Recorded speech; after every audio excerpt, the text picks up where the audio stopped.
since we've had a doc talk, but it's time. And we have a good topic for you today on Doc Talks with Dr. Murphy.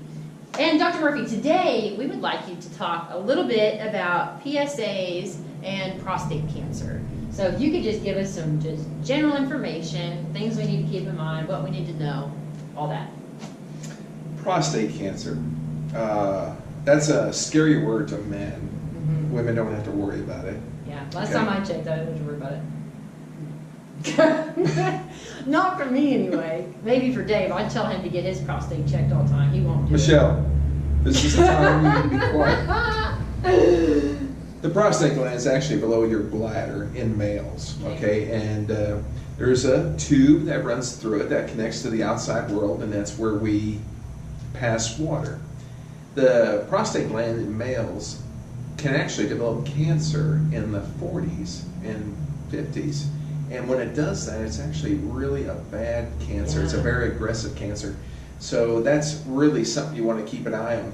The problem of it is the gland is actually about the size of a walnut, and you can have cancer in it for about 10 years before you would ever know it. Really? Yeah, the symptoms are really vague and nondescript.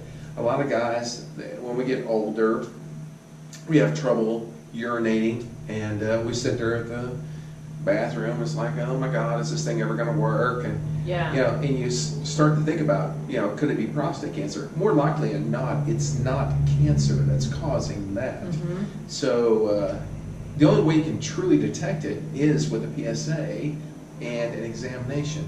The examination is a digital examination. It's mm-hmm. a finger up the wazoo and checking out the gland itself. Yeah. And but there's other things you can do. Ultrasound. Okay. It's along those same lines, and you're looking for different variations in the tissue of the prostate gland. PSAs, some doctors like them, some don't. I'm kind of halfway in between. I kind of sort of like them, but I don't. I follow them as a marker. Just because you have a high PSA doesn't necessarily mean you have prostate cancer. Just because you have a low PSA doesn't necessarily mean you don't have prostate cancer. So they're really a tough test to interpret. But what I do follow is trends. If the PSA is going up, I get more alarmed. Okay. So I have seen, you know, a normal PSA is between 0 and 4. And what is a PSA exactly? How does that work? Well, it's what they call a prostate-specific antigen. It's an antigen or a marker, like they do for breast cancer. There's markers for breast cancer, estrogens receptors, progesterone receptors. This is a prostate antigen receptor. Okay.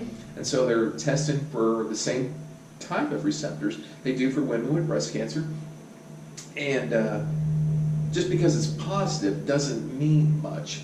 But if it's going up, can mean something. And if it's going up, does that mean you go in for a test, you know, maybe when you're 40, and if it shows positive, do you come back and check again, or how does that work? You know, I think the limit for testing males, you know, 40 is fine, 45, yeah, definitely by 50, 55, 60, 65, 70.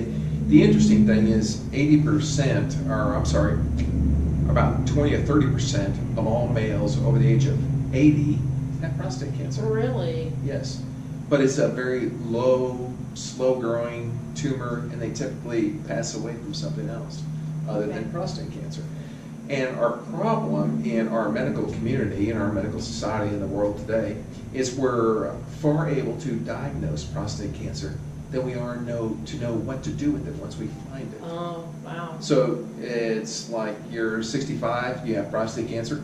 One of my father's good friends, his name was Joe, and he called me 21 years ago and told me he had prostate cancer. I said, hey, they did a biopsy, yes. Send me your slides. I looked at his slides. It's like, yeah, you got a Gleason score. They call it a Gleason score of 5.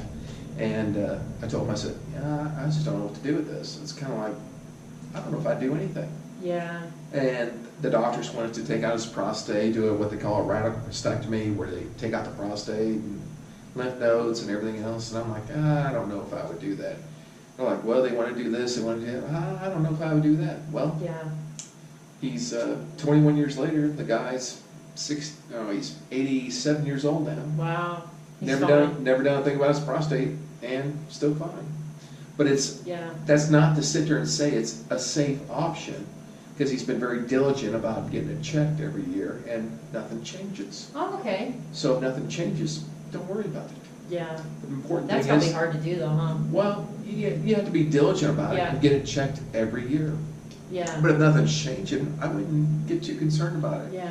But prostate cancer typically in young males, when I say young, 40s, 50s, that's not a good sign. Yeah. Prostate cancer in guys that are 70, 80 years old, I really don't think you have much to worry Okay. about. All right.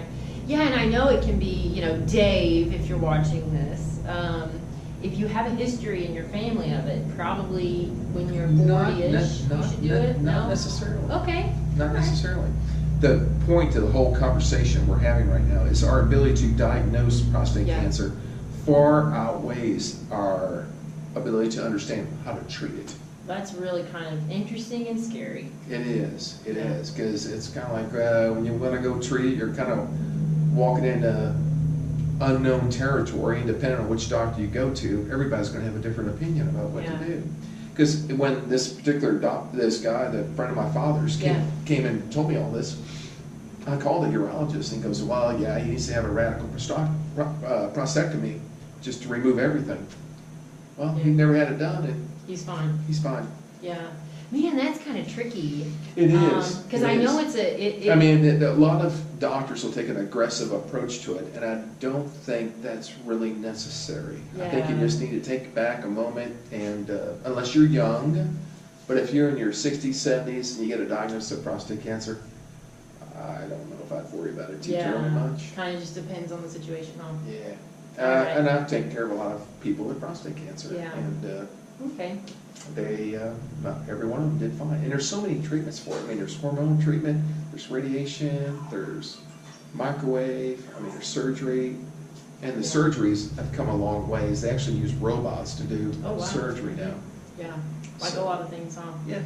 All right. Well, that pretty much answers it. So I guess the big thing is definitely, 40s, mid-40s, definitely in your 50s, go get Yes. your prostate checked. But the rest of it really is just going to depend on your diagnosis. Very hard to interpret. Okay, but do it. Go get Yes. it checked. Okay, Yep. cool. All right. I think that was a lot of really good information. Has a lot of information. Yeah. And I don't really have a good answer. Okay. So it's Well- very vague. But long story short, the one answer is get it checked, and hopefully everything's fine. But if not, there's a lot of options. But it's practicing medicine at that point, right? It is. Trying to figure out what to Ask what your to do. questions, ask your doctor, Okay. look for different options, because there's a lot of them. All righty.